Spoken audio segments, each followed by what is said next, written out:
तो गुटखा खाने वाला साइड में ऐसे गुटखा रखेगा, चबाने से हल्का सा छिल जाएगा। चमड़ा कटने और कोशिका कटना अंतर होता है। चमड़ा कटेगा तब दिखेगा, कोशिका कटेगा तो दिखबो नहीं करेगा। तो वहाँ कोशिका कटा, पीछे की कोशिका उसे रिकवर करेगी, पहले फिर गुटखा खा लिया, फिर रिकवर करेगी, फिर गुटखा खाया। प्रतिदिन उसके यहाँ पर 10,000 से ज्यादा कोशिका विभाजन हो रहा है, फिर ठीक हो रहा है, ठीक हो रहा है। इसी बीच में डीएनए ओवरलैप किया, आई में गुटखा खा लिया, अब हो गया कांड। अब उसको लगेगा ना छनछना रहा है वहां पे, फिर क्या कहेगा, देखा थोड़ा सा छाला पड़ जा रहा है, तो छाला फोड़ दिए तो उससे क्या मतलब है, आप थोड़ा सा जो वहां पे था उसको मार दिए, लेकिन उसका खानदान तो अब वहां आ गया है।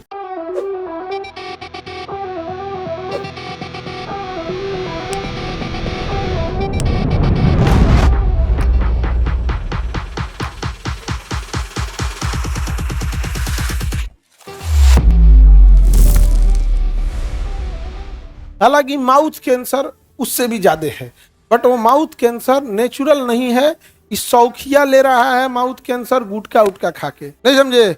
बहुत ज्यादा गुटखा खाने से ये हो जाता है। उसका एक रीजन है, आपको पता है कि हमारे कहीं भी कोई कोशिका क्षतिग्रस्त होती है तो उसको रिपेयर किया जाता है। तो गुटखा खाने वाला साइड में ऐसे गुटखा रखेगा, तो गुटखा से थोड़ा सा क्या होगा ना, यहाँ पे ना एसिडिक एरिया हो जाएगा और चबाने से हल्का सा छिल जाएगा।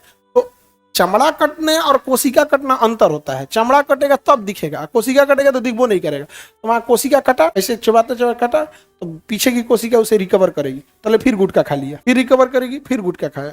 ऐसे करते करते करते करते प्रतिदिन उसके यहाँ पर 10,000 से ज्यादा कोशिका विभाजन हो रहा है, फिर ठीक हो रहा है, ठीक हो रहा है। इसी बीच में मान के चलिए कोशिका विभाजन हो रहा, कोई डीएनए ओवरलैप किया, आई में गुटखा खा लिया, आधा इंफॉर्मेशन गया, आधा नहीं गया है।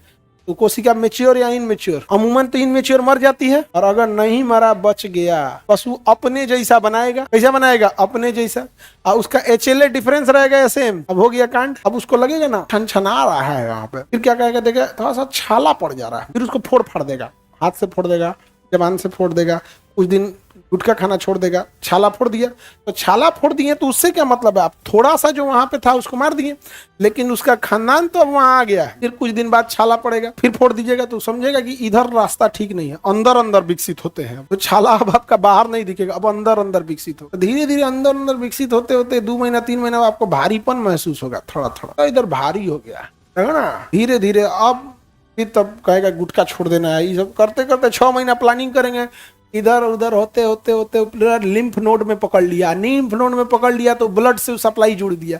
अब ब्लड से सप्लाई जोड़ दिया, मेन तो पूरा ब्लड में घूमने लगा, यहाँ क्या पूरे शरीर में घूमने लगा। जब पूरे शरीर में घूमने लगा तो पेट सिटी होगा, पेट सिटी स्कैन होगा तो जा मेटास्टेटिक्स, उसे क्या कहेंगे? मेटास्टेटिक्स। और अगर इतने में पकड़ दिए तो लोकली एडवांस, उसे क्या कहेंगे? लोकली। हाँ, तो जब नस में नहीं गया है, डॉक्टर चैन की सांस लेता है, अरे बाप बाप, नस में नहीं गया है, खाली ऑपरेशन करो और रेडिएशन मारो। और अगर लिम्फ नोड पकड़ लिया, डायरेक्ट नस में तो जाएगा नहीं, लिम्फवे न ले जाता है, कचरा है लिम्फवे, तो लिम्फ लेके जाता है। अगर लिम्फ पकड़ लिया तो डॉक्टर तुरंत समझ जाएगा कि लिम्फ पकड़ा है, मतलब लिम्फ कहाँ से जुड़ा होगा? नस से, और नस से जुड़ा मतलब पूरे शरीर में फैल गया। तब आपको देगा कीमोथेरेपी। कीमोथेरेपी एक बोतल जहर टाइप का होता है, पूरे शरीर में चढ़ा देता है। कोई मशीन नहीं है, वो सिलाइन पानी होता है तो, बट बहुत जहरीला होता है, उसको रेड डेविल बोलते हैं। पूरी कोशिकाओं को मार देता है, जितनी कोशिका रहेगी, नई कमजोर कोशिका सबको मारेगा। तो कैंसर कैसा होता है? कमजोर, लेकिन नई कोशिका को भी मार देता है, क्योंकि नई कोशिका भी क्या होती है? कमजोर। समझ में आ गया कि नहीं? किसी को दिक्कत? प्रोस्टेट कैंसर के लक्षण कैसे पता चलते हैं? यूरिन के टाइम पे, एक्चुअल प्रोस्टेट बुढ़ापे का बीमारी है, तो पहला तो एक ये लक्षण हो जाता है कि मोस्ट ऑफ द चांस में ये बुढ़ापे में होता है। दूसरा, यूरिन में प्रॉब्लम आने लगेगी, प्रोस्टेट बड़ा हो जाएगा तो यूरिन के रास्ते को रोकेगा। तो इसको अल्ट्रासाउंड से पहली बार जब देखेंगे तो पता चल जाएगा, वो अल्ट्रासाउंड वाला बता देगा प्रोस्टेट का साइज बड़ा हो गया। तो प्रोस्टेट का साइज बड़ा हुआ है तो 2 रीजन, या तो इन्फेक्शन है, कैंसर है। इन्फेक्शन है तो कोई दिक्कत नहीं, लेकिन फिर वो एमआरआई करके देखेगा, तब एमआरआई वाला कहेगा कि ना ना ना, ये इन्फेक्शनस नहीं लग रहा है, ये तो कुछ और लग रहा है। तो फिर आपको एक नीडल डाला जाएगा, अल्ट्रासाउंड को देखते हुए नीडल डाल के वहां से हल्का सा पिन करके निकालेगा उसको, तब उसको बायोप्सी करेगा। क्या करेगा? बायोप्सी। माइक्रोस्कोप से देखेगा, फिर उसका डीएनए देखेगा, पूरा है कि नहीं।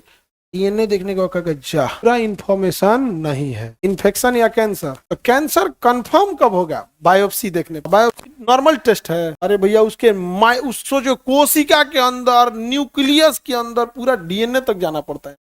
अब जब देखेगा तब पता चलेगा किस लेवल का कैंसर है, किस लेवल का कैंसर है। खतरनाक है तो ग्रेड 1, और खतरनाक है ग्रेड 2, एकदम में खतरनाक है ग्रेड 3। जैसे मान के चलिए 20% इंफॉर्मेशन लॉस है तो उतना खतरनाक नहीं होगा। 50% इंफॉर्मेशन लॉस है, ज्यादा खतरनाक। 10% उसके बाद इंफॉर्मेशन है तो दर दर बनेगा। जितना कौन इंफॉर्मेशन उतना जल्दी। जैसे हम आपको कह देंगे कविता लिखिए तो टाइम लगेगा, हम कहेंगे क ख लिखो, दंदना देंगे, वो पे खाली क लिखो, क से कोढ़िया, क से कोढ़िया, क से कोढ़िया लिखते चले, खत्म हो गया क से कोढ़िया, समझ गया। इसका फिर क्या करना पड़ता है? ऑपरेशन करना पड़ेगा। क्या करना पड़ेगा? ऑपरेशन। डॉक्टर प्रोस्टेट ग्लैंड को काट के क्या कर देगा? निकाल देगा, बाहर निकाल देगा। तो बुढ़ापे में वैसे भी रिप्रोडक्टिव सिस्टम तो काम नहीं कर रहा होता, तो प्रोस्टेट ग्लैंड का क्या कर देगा? बाहर निकाल देगा। और अगर लिम्फ सिस्टम टच हो गया है तो क्या देगा? कीमो। और लिम्फ टच नहीं है तो डॉक्टर कहेगा कि प्रोस्टेट निकाल देते हैं, 16-17 दिन रेडिएशन मार देते हैं, ताकि अगल बगल में हुआ होगा तो। लेकिन इसलिए जब भी डॉक्टर ऑपरेशन करता है तो उसके अगल बगल के लिम्फ को भी काट के निकाल लेता है और ऑपरेशन करके आपको घरे भेज देगा। और डॉक्टर इसको कहेगा ना ये घरे नहीं जाएगा, ये जांच में जाएगा। तो जांच में जाएगा कि यहां से कैंसर था, उसके दाहिने का लिम्फ और बाएं का लिम्फ। तो दाहिने से 2 को निकालेगा, बाएं से 2 को निकालेगा, समझ में गया। तो दोनों लिम्फ अगर टच हो गया है तो समझ जाएंगे कि गड़बड़ है। केवल एक लिम्फ टच हुआ है तो ये समझ में आएगा लिम्फ में गया है, पूरा भयानक नहीं गया है। लिम्फ सिस्टम अच्छा भी है, लिम्फ सिस्टम खराब भी है। भाई ज्यादातर में क्या है? अच्छा ही होता। Any problem?